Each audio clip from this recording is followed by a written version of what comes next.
Welcome to the first Sunday in the weirdest Advent season ever. Even though we've been online for months, it seems so strange not to be together for this season. The worship team has been working hard to put together Advent worship that feels familiar with some of the elements that you're used to, like our Advent wreath lighting and memory tree, but also with some elements that feel fresh and new. Don't forget that this evening, November 29th at 5 p.m., we'll meet in the courtyard by the church to light the first candle on our outdoor Advent wreath. Everyone is invited to this short but meaningful opportunity to worship together in a safe environment. And yes, masks are required.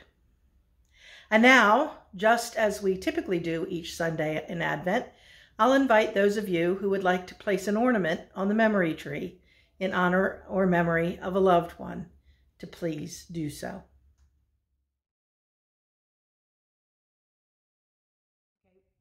I'm Jean and Bill Withers, and we're going to put some ornaments on the tree today, and they're all going to be in honor of someone. And the first one is going to be in honor of Betty Louise Myers, and it's a bunco ornament. She loves to play bunco, and she has done so much for our church, and she's taken on the duty of taking care of all of our nuts. So we appreciate it. So this is for Betty Louise, and Betty Louise, I hope you continue to win at bunco. All right. This next one, Billy, you can hang this one up. This next one, I want you to get a good shot of this, because this is for Jeannie Calloway. And Jeannie Calloway also liked to play bunco, but she had to give it up when she started delivering Meals on Wheels. So she has a good time wherever she goes, and she has done so much for the community and for our church. And this happens to say, girls just want to have fun. And you know, and I know, Jeannie just wants to have fun. So Billy can put that one on. And this camera is in honor of our grandson, Weston, for his love of photography. And of course, all grandparents think the same thing, but he takes good pictures too. So we'll put this over here. And this Santa Claus is for all the members of our congregation. We hope Santa comes to see every one of them this year, because we surely miss seeing them all. So Santa will get to see you. If we don't get to see you, Santa will get to see you. Okay. The end.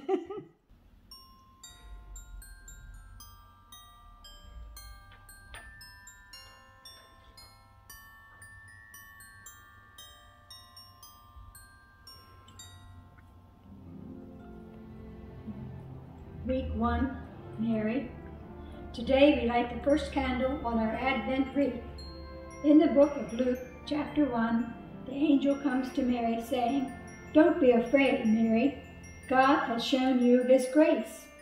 Listen, you will become pregnant and give birth to a son, and you will name him Jesus.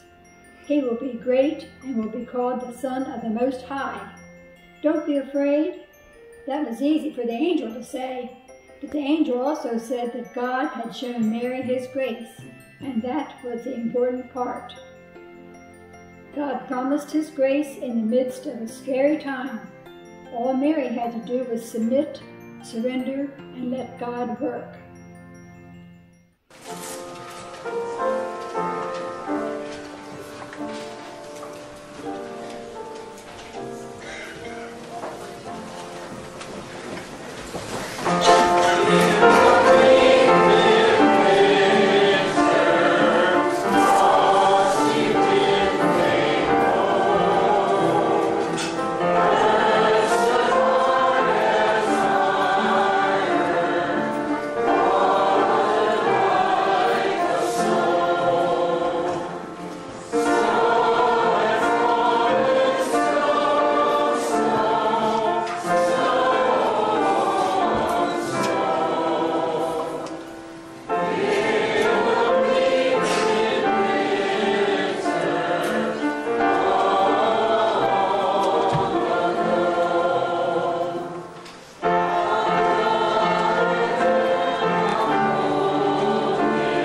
Each week during this Advent season, we will be focusing on a different character and theme based on a story from our friends at the Skit Guys.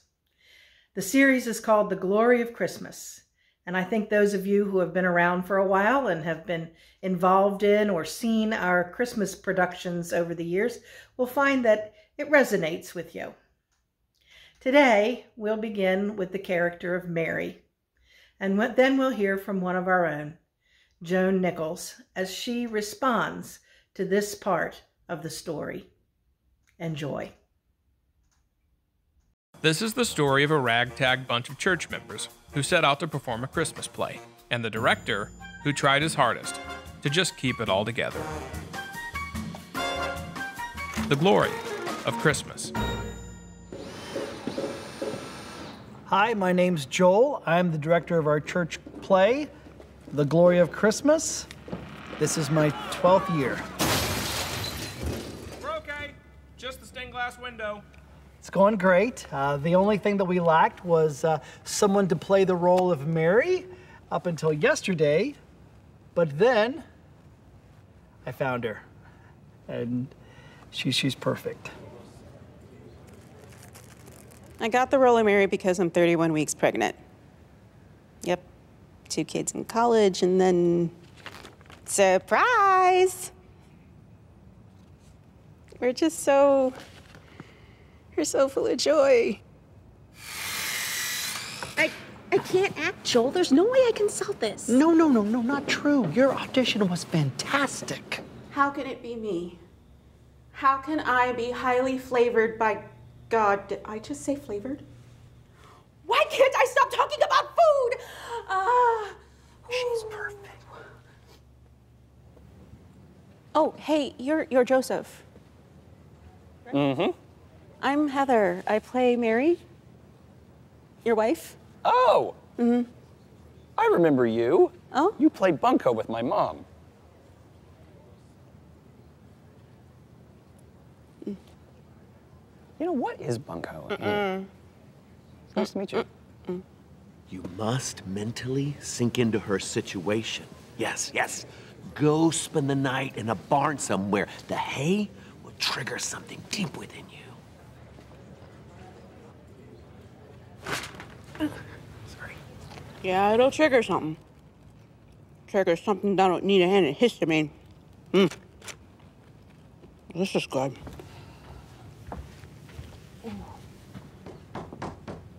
Ooh. I'm the least likely person to play Mary, let alone deliver the Son of God. I'm a middle-aged former soccer mom. And the truth is that this baby disrupted some pretty amazing plans we had for our lives. Things we've been looking forward to for years. Okay, Mary and Joseph, let's take it back to scene 11. Scene 11, please.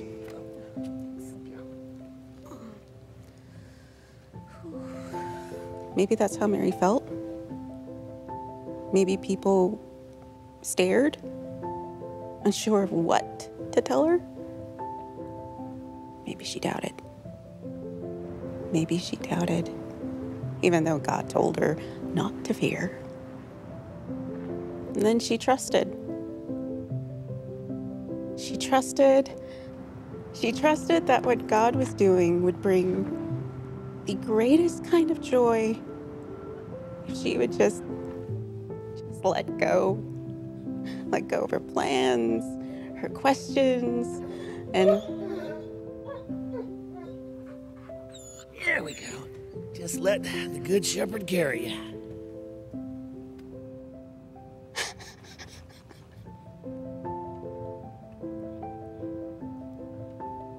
let the Good Shepherd carry me.